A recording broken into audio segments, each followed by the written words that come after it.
Referee is Bill Henson. He calls for the bell. This match is underway. Now, I don't want to take away from this match. Yes. But I do believe that I have a right to have a rebuttal here, if I might. Number one, I'm going to ignore the threats of the Big Texan a few minutes ago because Attila Khan and Hawk, who are both in this building right now, the Big Texan's not going to lay a hand on me, I can assure you. But more importantly, I heard what Herb Simmons said a little while ago, and if I understood that right, he made it sound like he's going to stand and fight this thing, right? Is that the impression you got out of that? Absolutely. Okay, well, I remember, I'm old enough that I can remember when Vern Gagne said something like that, and the AWA died a horrible death. I remember when Don Owen up in Portland said something like that, and he went out of business. I remember Jimmy Crockett saying something like that. I even remember Ted Turner saying something like that, and every last one of them went out of business to a well-funded, well-oiled corporate machine.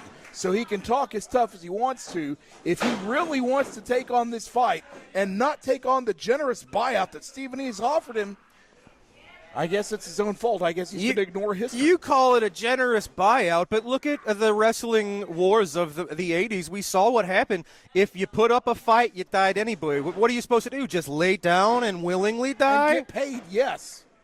Get paid. Well, thankfully, Herb Simmons has different motivations, different morals than people like yourself. It's not all about money. Herb's got money. I know it's probably not the same as the kind of money that you guys, I guess, have tapped into with these foreign investors, but as Cyndi Lauper once sang, money changes everything. Meanwhile, we've got a scientific match going on right here, and I can't stand those.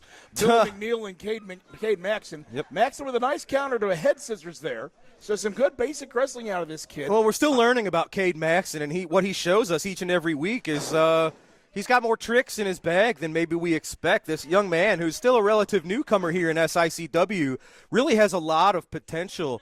And honestly, he reminds me of his opponent, Billy McNeil. They're both not as the largest wrestlers in the world, so they have to rely on speed, agility, ingenuity. I say Billy McNeil has a rather unorthodox, eccentric sort of offensive style, and I see that in Cade MaXen. So these two really similar compared. MaXen comes up with a surprising move every now and then. I'll give him that. Now, if you look in his eyes, there's something kind of odd going on there. I don't know what's up with that, but I'm not sure the kid's all there, but he's got some potential.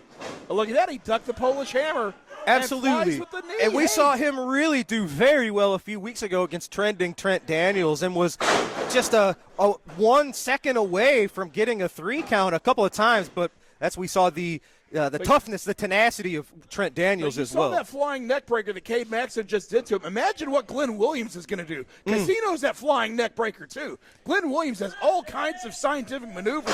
He's going to be all over Billy McNeil in this one. Now, you know Billy McNeil going back a long time. You've studied him for a long time. I don't think you guys ever saw eye to eye. Oh, no. But now, ahead of Glenn Williams' big challenge this Saturday, what does Billy have to do to take the fight to Big Nasty? Pray. Okay. That's pretty much what he has to do. He has to pray, because Glenn Williams is a young man who's hungry, and he's improving so much every week. He's got Sean Vincent in his corner. You're right. And Sean Vincent is a great calming influence on a man. He's a great philosophical influence. Well, I don't know about that. Billy McNeil, I'm not sure that he's got 3 brain cells to rub together. So, yeah, Glenn Williams to me is the favorite in this match. All right, Cade MaXen whipped into the ropes, tried to jump into Billy's arms. Billy, a little bit of size advantage, turned that into a swinging backbreaker. Oh, Cade MaXen getting out of there at 2. And Cade MaXen, also a student under Cowboy Bob at our own Ace Wrestling Academy. These competitors are tougher than you expect. They've got more tricks than you expect. They are really fundamentally sound, which is what the Cowboy really teaches these athletes. What Billy McNeil needed to do on that last pinfall, he really needed to put more of his body weight across the upper torso. Problem is, Billy McNeil's about 130 pounds soaking wet, so there's not a whole lot of body weight to put across him. But you can at least have some better technique. But it's rare that Billy has a weight advantage. I will think, I would guess that he does have that. I mean, if only by a few pounds in this match. If we ever bring the midgets back in here, he might have a weight advantage over them. Billy McNeil, Cade MaXen going back and forth. Imagine the confidence boost that Cade MaXen would receive if if he could pick up a win here against half of our tag champs. What Look was at that. A sling blade out of nowhere. Can he do it? Oh, Billy McNeil inside shoulder out at 2. I've never seen that move, but what do you call that? A sling That's blade? a sling Kaiser blade. Wow. You bet. Getting up ahead of steam, sending Billy, well, halfway to the outside. Oh, look at that. We talk about Billy having innovative offensive maneuvers. You got to get back in the ring and follow up. I think he's going for something a little bit too fancy here. He needed to get back in the ring, maybe give him a 3/4 Nelson cradle. He might have had it. I'm not sure if he knows the 3/4 Nelson cradle. I'm surprised you knew the 3/4 Nelson cradle. Going for the sliced bread, number 2. He gets it in the middle of the ring. 1, 2, he's got, oh no, Billy McNeil getting out of there at the last second. Cade MaXen, impressive each and every week here, getting better every time we see it. Full credit to McNeil for kicking out of this, but man, what's Glenn Williams going to do to this guy? Cade charging in, running into a back elbow.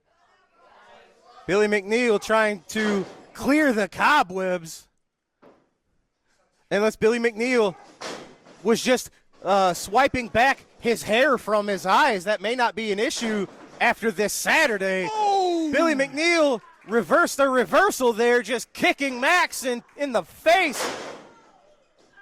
Neck breaker to the knee on Cade MaXen. We've seen Billy use this top rope neck breaker, elbow drop to great success. Is that what he's got in mind? He nails it on MaXen. Is that going to do it? Goes for the cover, hooks the leg for the 3.